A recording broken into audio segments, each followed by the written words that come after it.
By the time this video comes out, I will be 32 years old, which is really insane to say because in my mind, I'm still 23, maybe 24 at best.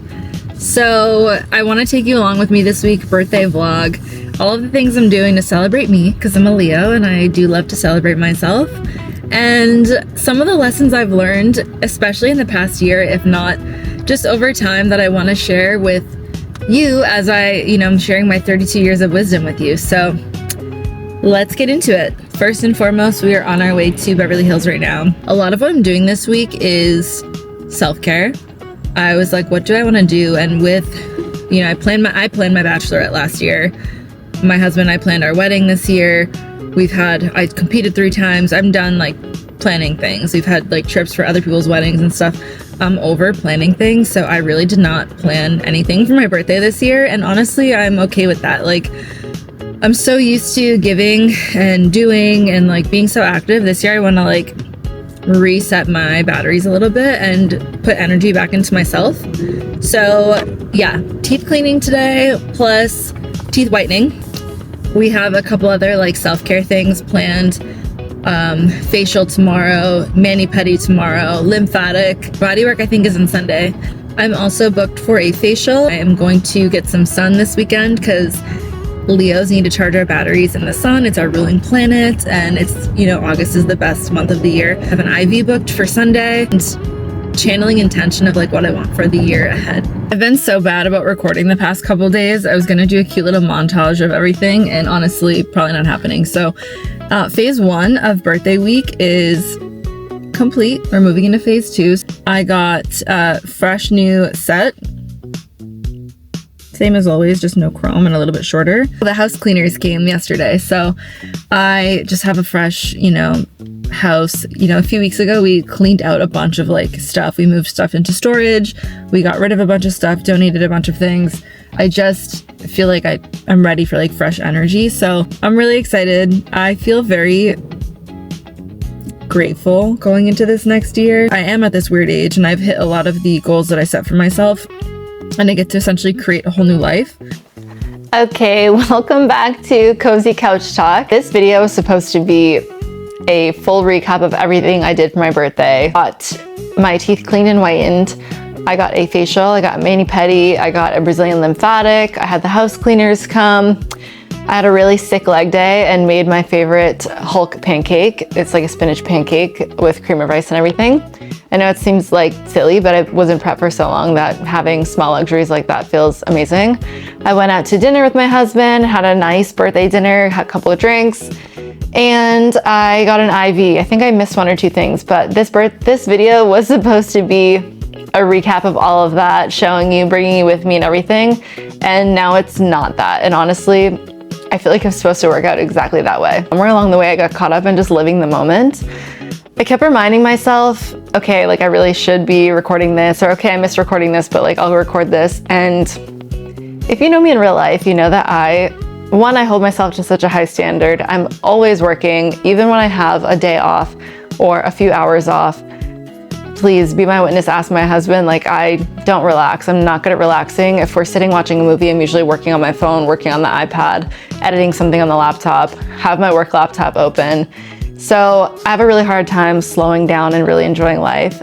It's kind of poetic because going into this birthday, I really wanted to emphasize relaxing. That's why I booked all these self-care appointments, and yeah, just being caught up in the moment and actually living life and enjoying the relaxation for me was such a nice change. And I really hope that it sets the tone for the year ahead. Because instead of just forcing myself to treat all these appointments like work and have to record them, have to edit, have to do this, whatever, I just lived it and I just enjoyed the moment and relaxed. And like I said, I don't ever do that. I spread myself too thin and then I stopped sleeping, and it's a whole thing. So I tried to put emphasis on rest.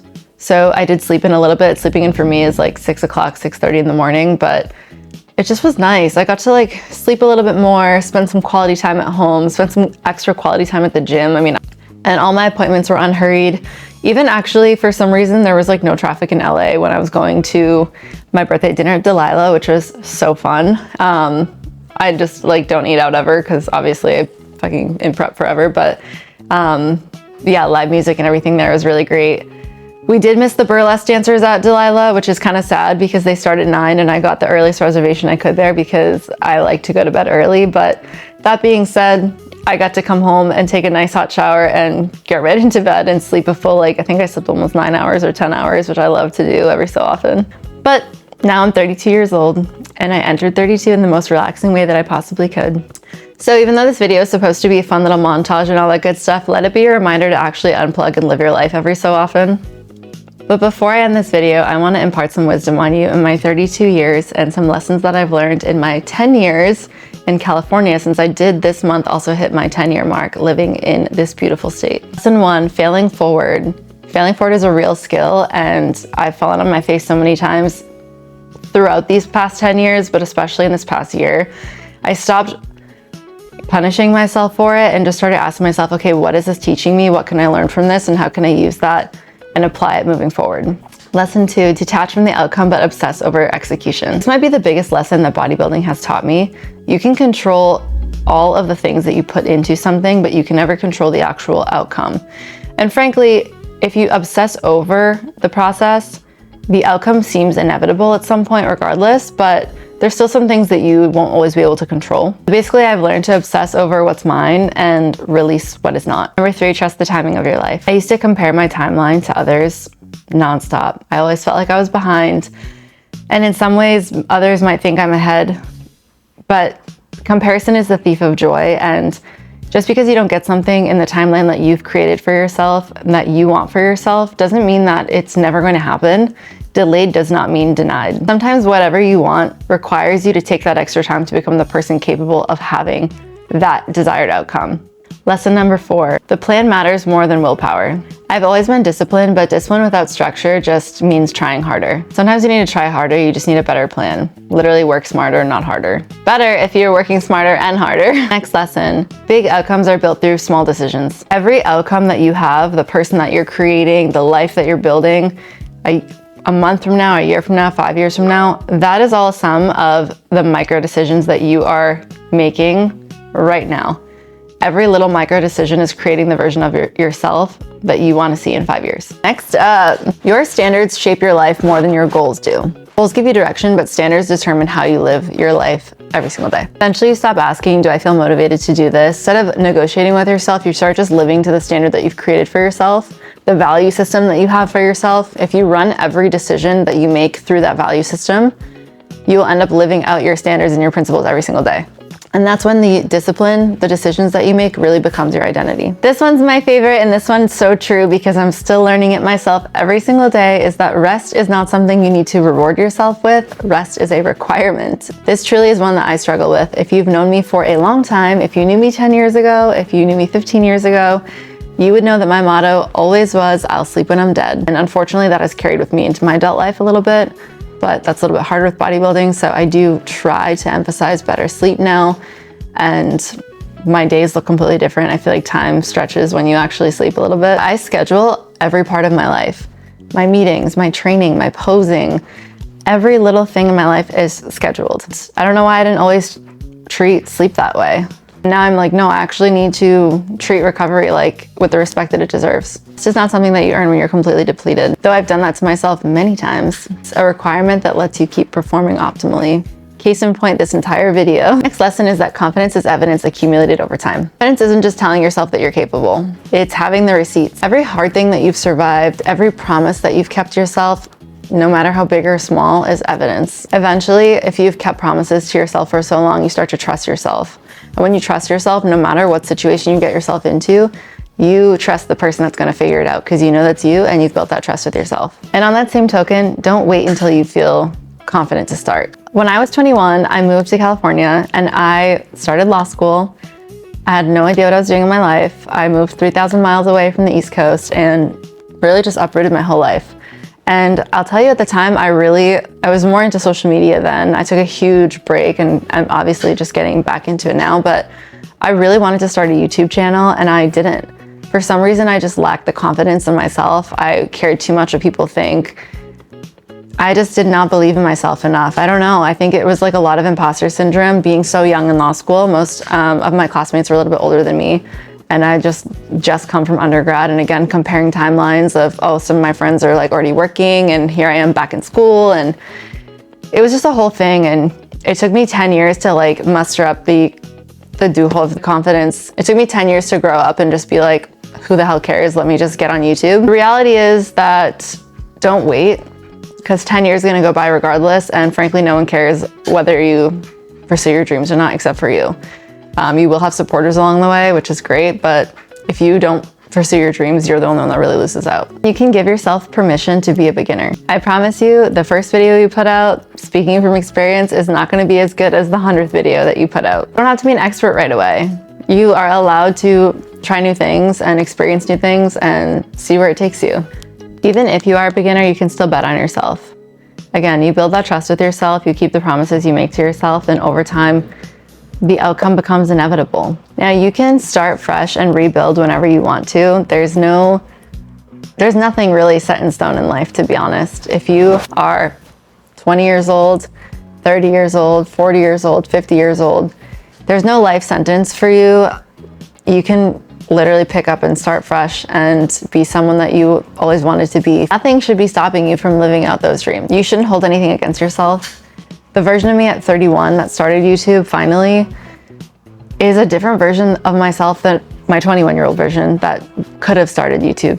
And the growth that I've had over the decade has given me the ability, the skills, the knowledge, experience, the wherewithal, the confidence to be able to do so. So if you feel like you're too late or you missed your opportunity or whatever, I'm here to tell you that's not true. You can always do anything you want to do. Something that I think is really important is that I used to think you had to choose between callings. And this year alone, I've learned that that's not true at all. You know, when I was 21, I thought, again, when I was 21, I was kind of between choosing to go the social media route, or I went to law school, obviously. I didn't think I could do both. And I know we are in a different time now than we were 10 years ago, but I, at the time, completely deactivated some of my accounts and basically just gave up on social media. And I think it all happens for divine timing and everything like that, divine purpose. But at some point when I did finish law school, I thought, oh, I could either go into business, which I wanted to do, or become an attorney, but you can't do both. But I knew that wasn't true because I knew successful attorneys who owned businesses. Obviously, people own law firms, and a lot of attorneys take their money and put it into different investments in business and things like that. And then as I became, more into bodybuilding, I'm thinking to myself, well, I'm probably not going to be able to go pro. I have to choose between really pursuing that or my career. Or many women in general think I have to choose between pursuing my career or becoming a mom, or choosing between my interests, or whatever the case might be. But if there's anything I've learned is that you can be, do, and have it all. You just have to choose. Like, this is the life that I want and I'm going to make it work. And if you do choose to just make it work, you're golden.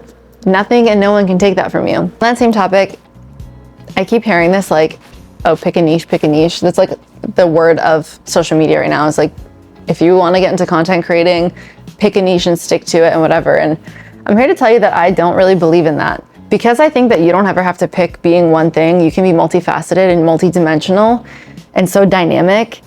That is your niche. Whatever that is for you. You can be the bodybuilding attorney. You can be the corporate mom who still kicks ass in the boardroom and also, spends significant time with her kids. And, you can be a corporate career woman and also be an amazing wife. And there's just so many different things that people want to make you choose between, and you don't have to. Your uniqueness is truly yours.